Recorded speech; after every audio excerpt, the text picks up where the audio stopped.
women get involved in content creation, they have a hard time differentiating who they are from the fantasy that they're selling. And I didn't want my personal life to be just a fantasy for a platform. Also, on top of that, I'm pregnant, and I think that that's a very vulnerable time in a woman's life. I think that women should cut back on social media while they're pregnant, because your mind can be so easily influenced when you are this hormonal, and this time period where you're making a human is so short, and it's so special and so magical, and why would you waste it doom scrolling? Women are very big into accepting other women in all facets of life when it comes to like physique, hobbies, lifestyle, but let a woman be an outlier, whatever, doesn't matter. Let a woman be on the fringes of facets of personality, and that is when women full stop have a hard time or refuse to accept another woman for who she is. If you are an insecure woman, then you tend to attract other insecure women as friends, and those friendships are not often sustainable. I cannot tell you how many times I have had that dynamic happen. I'm feeling insecure, I don't have the self-awareness, I cross paths with another woman, she's insecure, doesn't have the self-awareness, we become friends, and then it just like blows up spectacularly.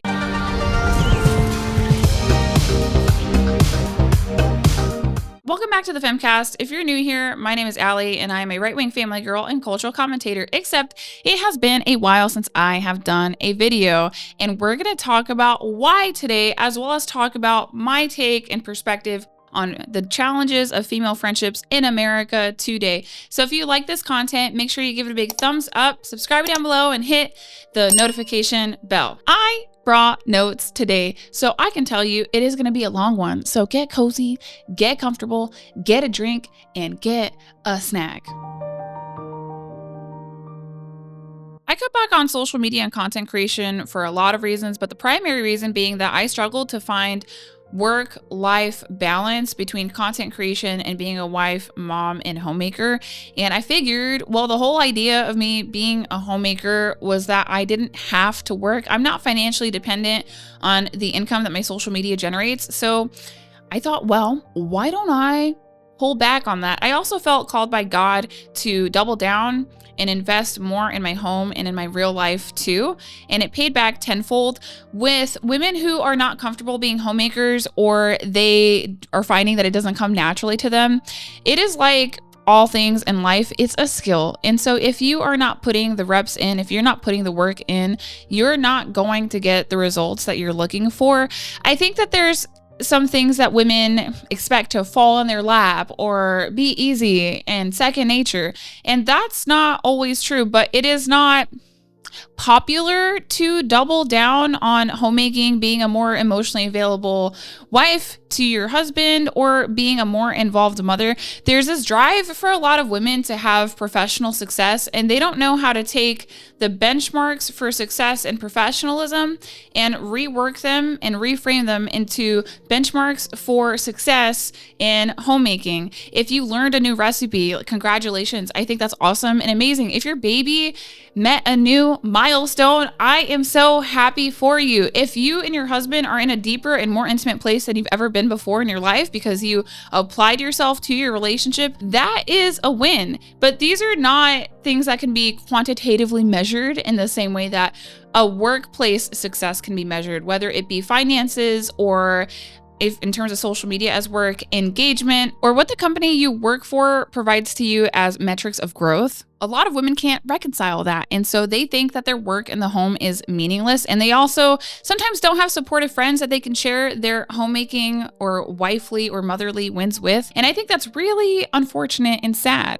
I also think with female content creators, it's really easy to get lost in the fantasy that you're selling online, because in order to be successful on social media, I do think you need to sell some sort of fantasy to an audience, and women don't compartmentalize that as well as men. Yes, you want to be real, true, and authentic to who you are online to some degree, unless you're a narcissist or a sociopath or a compulsive liar. But there is a curation that goes on when you present yourself in front of a camera, on a screen, speaking to an audience. which makes perfect sense. I think people who think you should be 100% who you are online as you are in real life are delusional. It's nice when those two persons are closely aligned and you don't have a lot of cognitive dissonance between what's going on in the real world and what you're presenting online. That would be ideal. However, do I think that you should be 100% authentic, like rolling out of bed and having smelly breath and having acne in front of a camera? No. It's very normal to modify your behavior if you know that you are being observed by other humans. However, I do notice that when women get involved in content creation, they have a hard time differentiating who they are from the fantasy that they're selling. And I didn't want my personal life to be just a fantasy for a platform. So I really wanted to go to work on that. I really just had too many real world challenges for me to justify being online. Also, on top of that, I'm pregnant, and I think that that's a very vulnerable time in a woman's life. I think that women should cut back on social media while they're pregnant, because your mind can be so easily influenced when you are this hormonal, and this time period where you're making a human is so short, and it's so special and so magical, and why would you waste it doom scrolling, taking in content from people you don't really know, and forking over hours of your life that could have been spent doing something more productive or something more rewarding, wholesome, fulfilling, you name it. If you spend so much time online, then what are you doing with your real life? And is it being sacrificed? Are you starving your family for an algorithm? So when I was struggling with these challenges in my real life, which have improved significantly, I did not want my self-esteem to come from social media, and I was really struggling with my self-esteem. I've had a hard time with my self-esteem since I became a mother. Before I became a mom, I had a pretty high internal locus of control, and now I have a significant external locus of control. And I do think that it has to do with the fact that for most of the past 3 or more years, I have been pregnant or breastfeeding. So my body has not been my own. My schedule has not been my own. And this doesn't mean that I feel lost to motherhood, that I've lost my identity. It just means that I struggle to have a sense of self when I know that I have other people depending on me for the rest of my life. Even if my kids are grown and out of the house, I'm always going to be thinking about them, loving them, wishing them well. And it's just a different way to live. I think when women talk about that online, they make it seem so devastating. But for me, the way that it manifested was that I struggled with my self-esteem because a lot of my self-esteem was rooted in my fitness routine. It wasn't rooted in Jesus Christ like it should have been, because I didn't have that spiritual growth and development that I needed. I have grown significantly in my faith since then, praise the Lord, but that has a lot to do with pregnancy slowing me down. When you are pregnant, you can't work out the same way you used to when you're not pregnant. There are things you can do. Pregnancy is not a disability, it's a different state of being. However, I can't lift the same. I get nauseous sometimes. I have relaxin, which is a hormone that loosens your joints so that it can loosen your hips for labor. So that relaxin is coursing through me, and it's making my joints a little bit different. For example, sometime in my second trimester, I have to give up running, which is a big love of mine. It is such a source of joy and fulfillment for me, but I have to give it up in that second trimester because my joints get loose and I fall a bit more, and that's not safe for me personally to do while I'm pregnant. But even if you're a runner, you're not typically going to run in your third trimester, and I wouldn't even recommend it. I was able to run a half marathon in my first trimester. I don't recommend it, guys. I don't recommend it, but I did it because it was my great white whale and I really needed it as an accomplishment of I can do something hard as a mom. I can do something similar to what I could do before I was a mom. Now, my run time was slower, but I wasn't focused on time. I was pregnant and I just needed to get the job done. So I was a little bit slower, but I did it for personal achievement. So not being able to work out how I normally would, not having the physique that I normally enjoy having, I can accept that I'm aging. That's not an issue. As you can see, I don't have that much makeup on right now. I'm okay with having an untouched, unbotoxed, unlip fillered face. I'm okay with my acne scars. I'm okay with my discoloration. I'm okay with my crow's feet. I'm okay with the wall. But what I'm not okay with is not looking like the healthiest version of myself. And just through eating while I'm pregnant and being postpartum, being a bit fluffier, trying to get that weight off, getting pregnant again pretty quickly, which is a choice that we made as a family for family planning reasons, it just was a lot for me to psychologically adapt to. And I didn't have the relationship with God that I needed at the time to feel secure in who I was and defined in Christ. So struggling with my self-esteem, understanding that women can be propagandized either through content creation or consumption, trying to figure out work-life balance and not wanting my real life to become a fantasy online. All of that required for me to log off. And I gotta say, I have been enjoying it. It's been so much fun. I learned how to bake bread. I've been cleaning my house more. I've been going on play dates. And guess what else, guys? I have friends now. Actually, I went from having like a handful of friends, not very good ones, and also not very close friends. I still have some very near and dear friends to my heart. I think 2. But now I have more friends than I know what to do with. And I don't think I would have that if I took all that time to invest in my real world social relationships and applied that to social media content creation. Something had to give, and we are far enough away from the pandemic that we're recuperating from the social effects of it.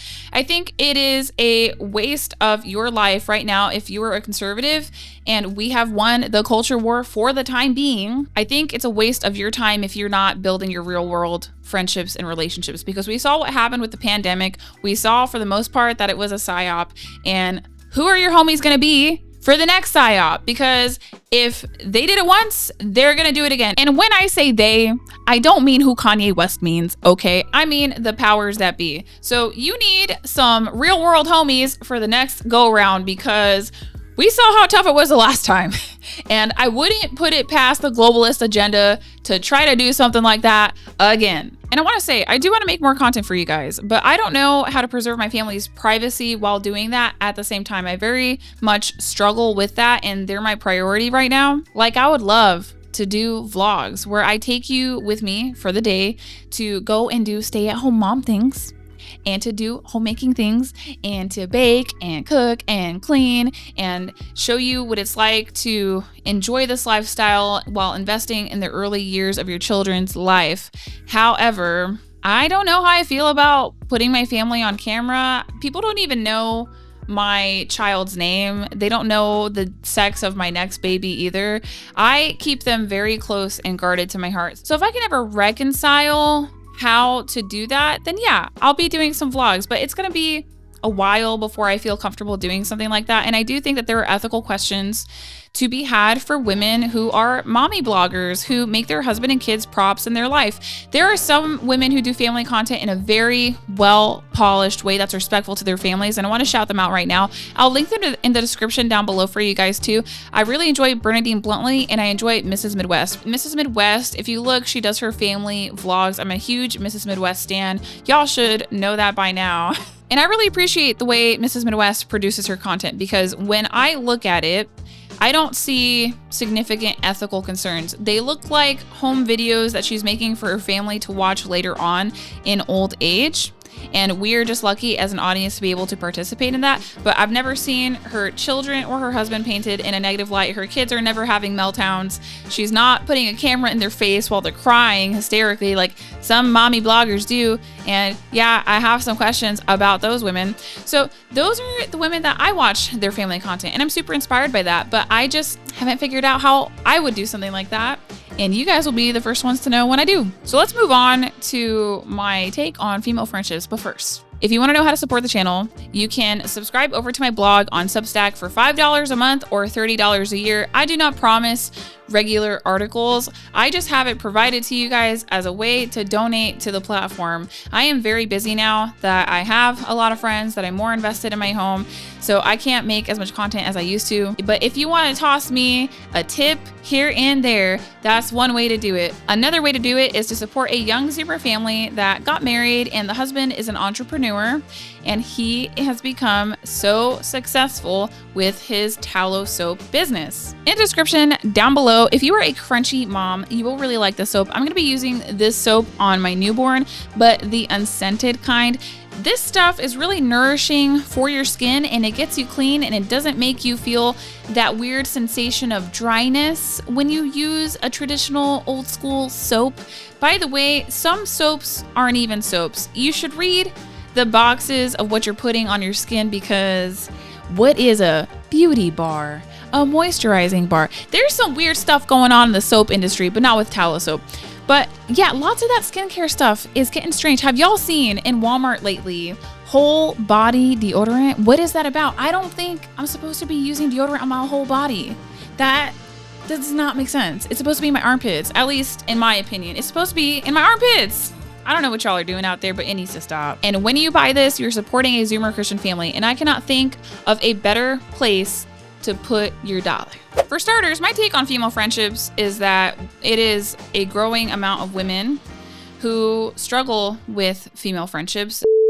I'm just gonna talk about why I don't have any friends. A woman with no friends is a very secure woman with a very healthy mindset. Despite being social, I can't really say that I have any friends. We're going to be talking about why having no friends is completely okay. It's very much seen as a toxic trait. It's seen as you're a red flag. It is seen as you are somewhat obscure and not normal within society. So I tried to make friends with women, and that's when things got really interesting. If you are not spending time building your social networks, you are going to continue to be lonely, whether you're a man or whether you're a woman. But when I think about women and their loneliness epidemic, I think about it more in terms of friendship. There is an uptick in modern loneliness when it comes to women and dating and mating. There are so many statistics out there on the total fertility rate and how women struggle to get married and stay married, how women struggle to have children. All the things. We know that women struggle with the opposite sex like never before. But if a woman is to struggle with the same sex, she does not get much of an empathetic response from other women. And I have to say, I'm just not buying it, because pretty routinely there are videos that go viral of women struggling with not having friends. And you can see that on the screen and in the description down below. I'm going to post some of these videos for you. So I'm going to tell you why I think women struggle in this arena, because I'm a woman who has struggled with female friendship pretty much my entire life. I thought as a kid that when I got older, I was just gonna have a girl best friend. I got kind of brainwashed by the movie Beaches. That movie is a little bit problematic because if you reflect on it, the women had a friendship that lasted a lifetime, but they did betray each other pretty significantly in some seasons and reconvene. However, they seemed to sacrifice their long-term relationships with men, with a husband, for one another. So I'm not sure that's really the movie that I needed to be watching as a kid and to fantasize about female friendships in adulthood with, but I thought it was something that just happened, and I didn't understand why it never worked out for me. The main reasons why I've struggled with female friendships is because I am an outlier in personality, my IQ is higher than average, and I was horrifically abused as a child. I'm not going to get into all details on those, but I will get into some.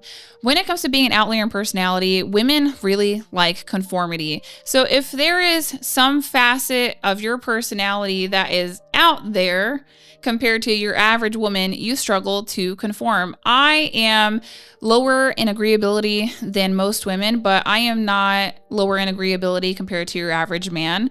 So that has been interesting. I have been yelled at for being myself since I was 7. When it comes to IQ, I don't like to talk about that too much because people think that I'm trying to be like, oh my gosh, it's so hard being smart, because they liken it to something similar like beauty. Like, how could you struggle if you were born beautiful? God gave you this beautiful physique and frame and face. How hard could your life be?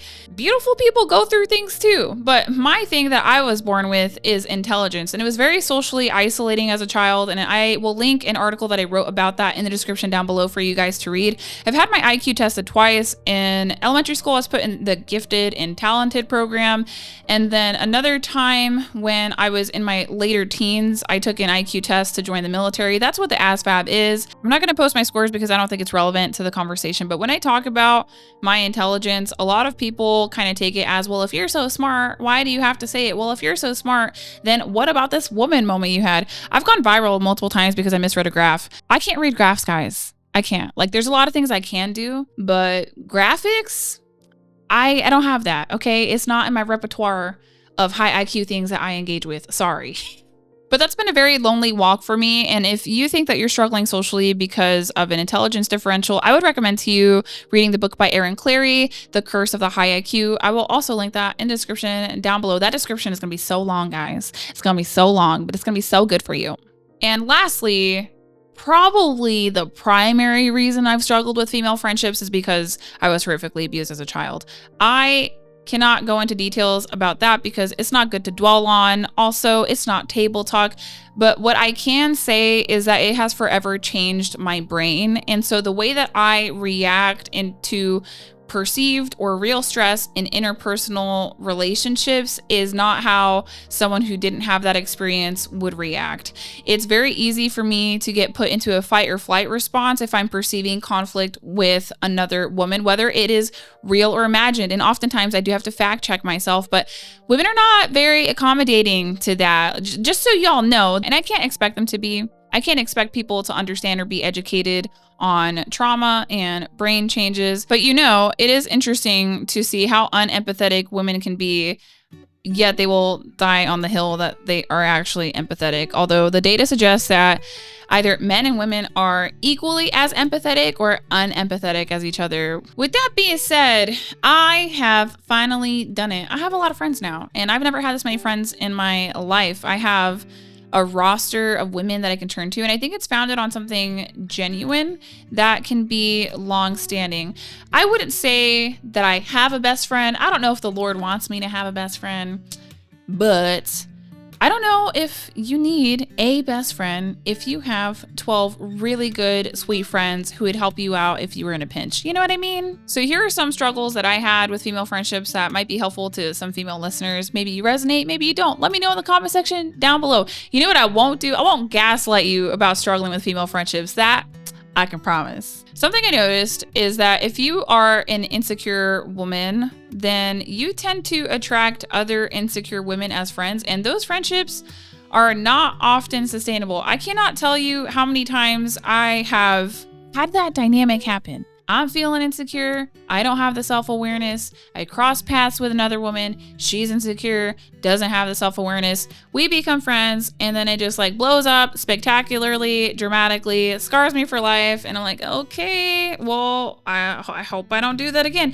And then I go and I do it again. So that was a sign for me to work on my self-esteem. And I haven't gotten it all figured out yet, but I've learned how vital spirituality is for a woman's self-esteem. I also tolerated disrespect that I wouldn't normally tolerate because female friendships have been so hard for me.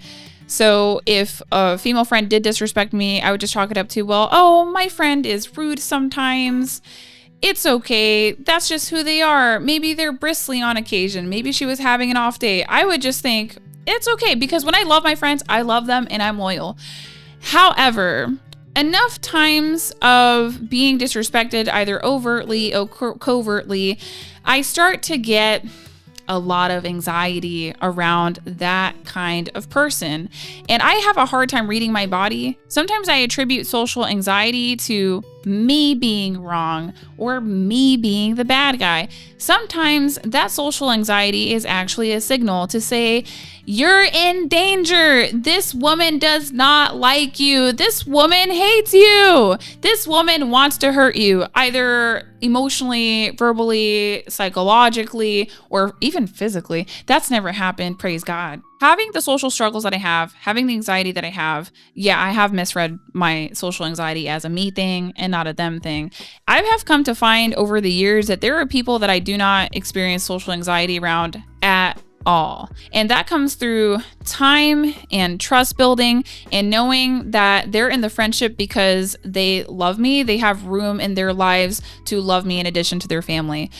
When that is not the premise or the foundation of the friendship, I just start to get really uncomfortable in my skin in front of the individual who I don't actually think is in it for the right reasons. And that's not a bad thing. God gave us these emotions for a reason. I'm actually of the opinion that you don't need to have conflict in female friendships. I understand if a female friend has an off day.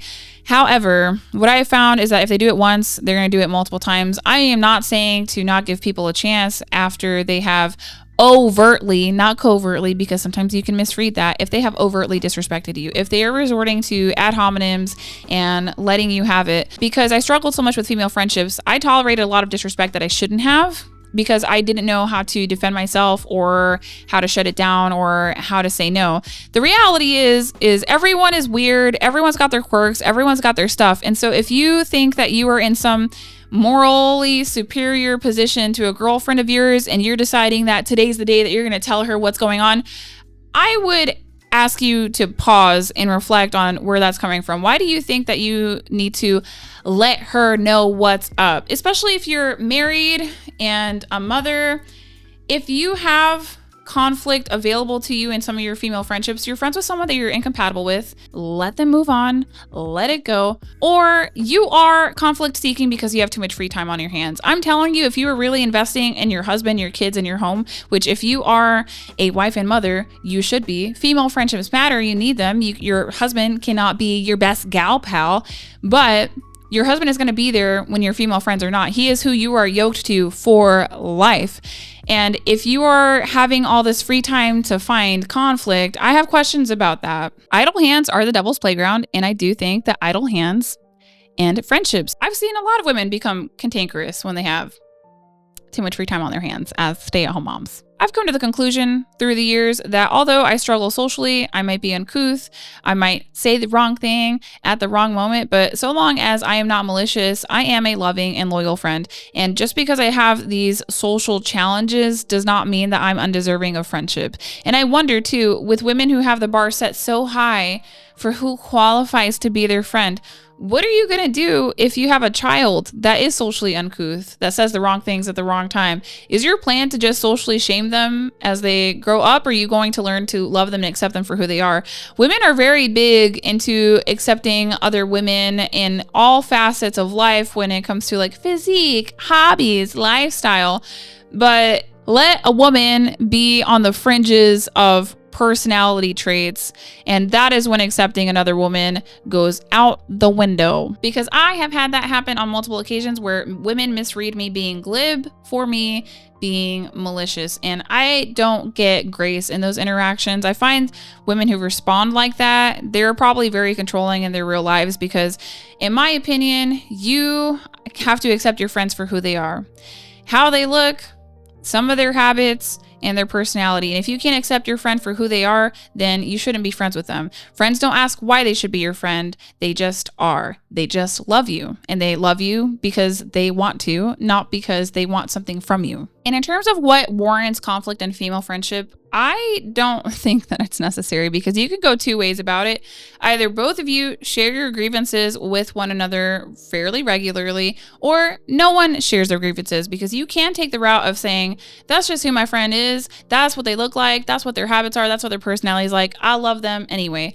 However, there are women who are of the opinion that no, I should be able to give constructive criticism to my girlfriends. I view those women to be controlling unless you're asking for feedback, because how it typically plays out is that that friend perceives themselves as morally superior to you, so they regularly give you unsolicited feedback and advice on how to be a better person, when you know that if you were to give them unsolicited advice, they would bite your head off. So it's an unequal distribution of power, which is why I think you either have the kind of friendship where you can give each other feedback, or nobody gives each other feedback and you just hang out and you just vibe. And if things go south, you like quietly exit. I do have a girlfriend who we can give each other feedback, and it's helped us to be better people. And we had one disagreement where I was kind of worried about confronting this person, saying, hey, this thing that you did was kind of rude and I didn't like it and this is how I'm feeling about it. And immediately she apologized and was like, yeah, I kind of sucked right there. I'm sorry. I shouldn't have done that. Y'all almost fell over. I was like, what? I was like, where do they have these women at? Where do they make them at? Are there more? How do I become friends with more of them? If you're a woman that struggles with female friendship, it could be a you thing, but it also could be a them thing. You hear women talk online about how they want a village, especially wives and mothers online. They say that they want a village, but here's the thing. In order to have a village, you have to be a villager, which means you have to serve other women selflessly. If you do it selfishly, you're going to get resentful and you're not going to be able to sustain that, and the other woman's going to pick up on it. Women typically, when it comes to friendships, they want fans or they want staff. I'm going to link an article for you guys to read down below. It's called The Village That Nobody Wants, so you can see kind of what I'm getting at here. A way to tell if a woman is the issue versus you as a female friend is whether or not they have no friends or rotating friends. What I mean by rotating friends is they have a lot of seasonal friends that come and go through their life. They can't get one that sticks around. And having no friends is pretty obvious. And I have been that woman who had no friends on and off for most of my life. And sometimes it was a me thing, and sometimes it was a understanding that I could not offer the quality of friendship that I thought other women deserved from me. So I omitted myself from that. It took a long time for me to feel comfortable or confident enough to even put myself out there to try to cultivate new female friendships and to try to sustain them, because it's vulnerable to put yourself out there. But some of the things that I did in order to have more female friends was that I would say yes to everything I was offered. I didn't care who you were or what personality quirks you had. If you invited me, I was going, and I would go, and then I would see who I clicked with and who I didn't. And sometimes you might not click with a woman, but if you hang out enough times and you can maintain mutual respect, you just become friends by spending enough time with each other. There were moments where I felt like driving my kid to go hang out with a woman was too cumbersome. So I would host people at my house. I would open my house up for events and play dates. And I highly recommend that to women who tend to feel a little bit tight in the throat about, I gotta shower, I gotta put my kid in my car. Sometimes it's just easier for you to clean up your house a little bit, make a pot of coffee and some eggs and say, hey, does anybody want to come over today? And you'll be surprised at who says yes. People are gonna say no a lot. You're gonna get rejected a lot. However, it's a numbers game. Eventually, somebody is going to want to hang out with you. As long as you're not like a flaming dumpster fire of a person, which if you are, probably work on that first. And don't feel bad, because I have been that person, okay? And if you're in this season of trying to make more female friends, give yourself grace for the amount of time that it's going to take. It might not be an overnight thing. For some people, it is. And that's wonderful and that's fabulous. But it's kind of like going to the gym and trying to lose 10 pounds right away. Unlikely to occur. Same thing with female friendships. It's a skill. Put yourself out there, see who says yes, keep showing up, keep going back, be pleasant, be polite. We're in this era of instant gratification. We can get everything with a touch of a button, and we think that female friendships should be at the touch of a button as well, and that's not how life works. So give yourself several months to start seeing some results, and you don't need a lot of friends. You just need a handful of quality friends. I'm actually weary of women who have an exorbitant amount of female friends, because how do you get to them all, and are you actually a good friend to all of them, or is this just a seasonal character that you have in your life so that you can get rid of them when they no longer serve you? In closing, I have 3 points. Number 1, friendship should be pursued because you have room in your life and heart to love someone additional to your family. Number 2, be careful with women who are not busy at home. And you can be friends with a woman who's a working mom or who is a homemaker. What I'm saying is idle hands and idle minds lead to conflict-seeking women. We have all heard the stereotypes about the nosy homemaker who has nothing better to do than to police everyone around her, including her friends.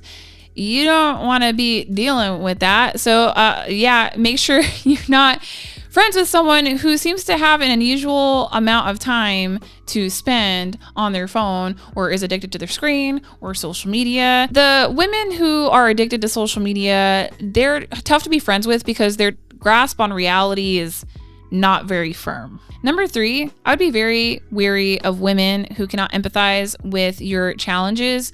when it comes to female friendships, if that's you, because they like to make it seem like you're just defective. Why don't you get it? Maybe if you try harder, you could have some friends. What's wrong with you? And that is honestly some mean girl behavior. Okay, it's unacceptable, it's rude, it's predatory, it's aggressive. And when it comes to those kind of women, you have to wonder, how are they going to respond if they have a socially awkward daughter? So what's the plan? Well, maybe if you tried harder, you would have some friends. It's not that easy for everyone. And I perceive those women as bullies. And I'm going to read a couple of paragraphs from an article to give you guys a little bit more on my perspective. I'll link it in the description down below for you guys as well. This is from a woman who writes the blog Hacking Narcissism. They are the bullies. These women are on alert for threats against their hold on power. They are vocal supporters of women uplifting women in public while demeaning women they see as weak in private. Women who reject vulnerability and perceived characteristics of weakness tend to pick on women who seem passive, submissive, and soft. Perceived characteristics of weakness are seen as threats because they reject their own vulnerability by maintaining a pro-grit, survival of the fittest attitude. They speak highly of themselves compared to the women who they devalue. In doing so, they falsely believe in their own superiority, which justifies their styles of leadership that are aggressive to toxic. They deny the existence of bullying because those who don't fit in with them are the problem, not them. These women are the perpetrators of the hostile behaviors they read about, but only see themselves as victims of other bullies or are too triggered by the content to examine what underlies the feelings. The ones who protest and deny bullying push back with Darvo. If possible, these are the women to limit interactions online and in person. And if you're curious about what Darvo is, it stands for Deny, Attack, and Reverse Victim and Offender. The perpetrator or offender may deny the victim, attack the individual doing the confronting, and reverse the roles of victim and offender such that the perpetrator assumes the victim role and turns the true victim or the whistleblower into an alleged offender. So this is some girl-on-girl crime is kind of my point. Okay. And if you're a socially awkward girly, you're in good company, but you don't have to suffer forever, because there are women out there who will love you in your social awkwardness, because guess what? They know that in private, they're weird too, and they're okay being weird with you in public. So have a great day. Let me know what you thought about this topic and this conversation in the comment section down below. I will see you guys in the next video, hopefully sometime soon. We'll see. Bye.